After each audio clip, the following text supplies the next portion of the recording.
دوای دەست پێشخەرەکەی 1964 بۆ ڕاگررتنی ڕووماڵی کوشتن کاردانەوەکان و پشگیریەکانیش بۆ ئەو بڕیارە تا دێت فراوانتر دەبێت. لەلایەکی تریشەوە چیتر حاجیانی یاریمی کوردستان بۆ وەرگرتنی فیزا پێویست ناغا پاسپۆرتەکانیان بچێتە بەغدایان عومان هەر لە هەولێر ویزای لێ دەدرێت. مان و چەنەواڵێکی دیکەم بۆیە ناون. سڵاوتان لەبێت.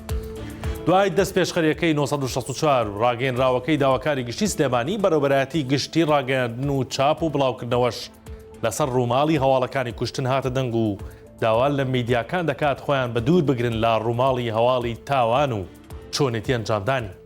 ئەمڕۆ بەرەوبەرایەتی گشتی ڕاگەیاندن و چاپ و بڵاوکردنەوە بەشی یاسا لاگەداریەکدا داوا لە سەرجەم میدیا بیسترا و پۆرتاڵ و ڕایاڵ ئەلکترۆنیەکان دەکات خۆیان بە دوور بگرن لە بڵاوکردنەوە ڕووماڵی هەواڵی تاوان و چۆنەتی ئەنجامدانی لەلایەن ئەنجامدەرانی بە جۆرێک کە بۆتە دیاریدە و هەواڵی دووبارە و بەپەلە ئاماژەی بەوەش کردووە کە بڵاوکردنەوەی ئەو جۆرە هەواڵانە کاریگەری نەرێنی کردوتە سەر دەرونی هاوڵاتیان و ڕێگە خۆشکەرە بۆ چۆنێتی فێربوونی کەسانی تر بۆ ئەنجامدانی تاوان.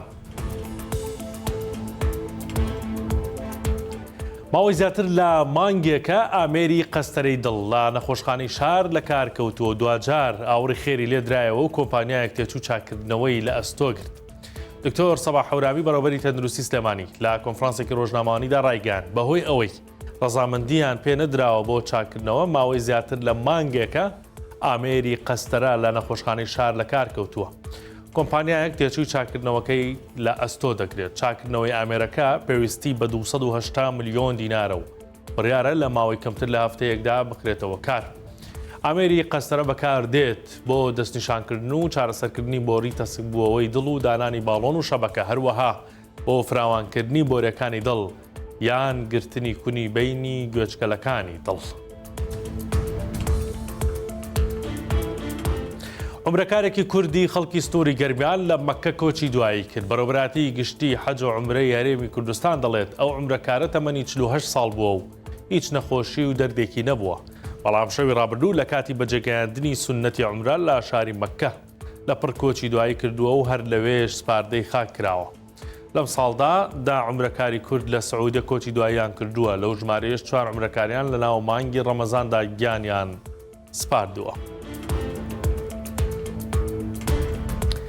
لا گوندی قەمیشەی سەربان ناحی ئەغجەلەر پاشماوەی سوتەمەنی ڕۆنی ڕەش ڕشێنراوە و هاوڵاتیانی گوندەکە هەراسان بوون بە بۆنەکەی دەڵێن شەوی ڕابردوو ئەو کارە کراوە. شاوەوەلی دانیشتووی گوندی قەمیشە بە 1964 وت بە دیاریکراوی لە درنگانی شەوی ڕابردوو هەستمان بە بۆنەکە کرد نەمان دەزانی چییە و سەرچاوەکەی لەکوێوەیە. بۆنەکە تەواوی گوندەکەی هەراسان کردووە. کاتێک بەیانی لەگەڵ چەند گەنجێکی سنوورەکە بەدۆداچوون دەکەن دەبینن تەنیا بە دووری 2 کیلۆمەتر ئۆتۆمبیلێکی بارەڵگر پاشماوەی ئەو سوتەمەنیەی پێبووە و لە نزیک گوندەکەیان خاڵی کردووە و بۆتە هۆی بڵاوبوونەوەی بۆنە ناخۆشەکە.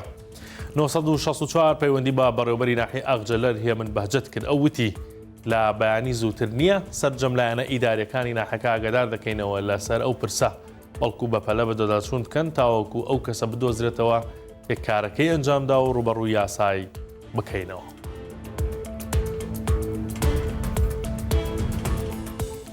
هەر لەسەر بابەتی حەج و عومرە سەرنجتا ڕادێکەشم بۆم هەواڵە لە ماڵپەڕی 1964 بەڕێوەبەراتی گشتی حەج و عومرەی هەرێمی کوردستان ئەوەی ڕاگەیاندووە کە ئیتر ڤیزا بە هەمانگی لەگەڵ لایەنی عێراقی لەگەڵ دەستەی حەج و عومرەی عێراقی ئیتر ڤیزای حاجیان هەر لە هەولێر کاروبارەکانی تەواوەکرێت پێویست ناکات پاسپۆرتەکانیان بنێرێتە عومان یاخود بەغدا. کاروانسوونی و تەبێژی بەڕێوەبەراتی حەج و عومرەی هەرێمی کوردستان ڕۆژ چوارشەممە ڕایگەیاند پرۆسەی دابینکردنی ڤێزا بۆ حاجیان ئاسان کراوە.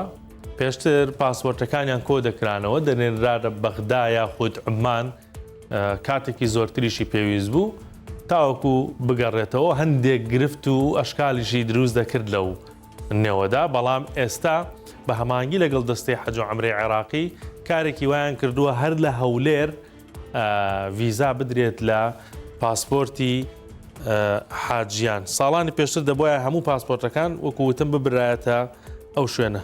بەپێی دادا فەرمیەکان کە لە بەڕێوەبەراتی حەج و عومرە دەستکەوتووە بۆ ئەم ساڵ 5120 حاجی لە هەرێمی کوردستانەوە بۆ وەرزی حەجی ئەم ساڵ سەفەری حەج دەکەن و لەوێ فەریزەکە بەجێ دەگەێنن.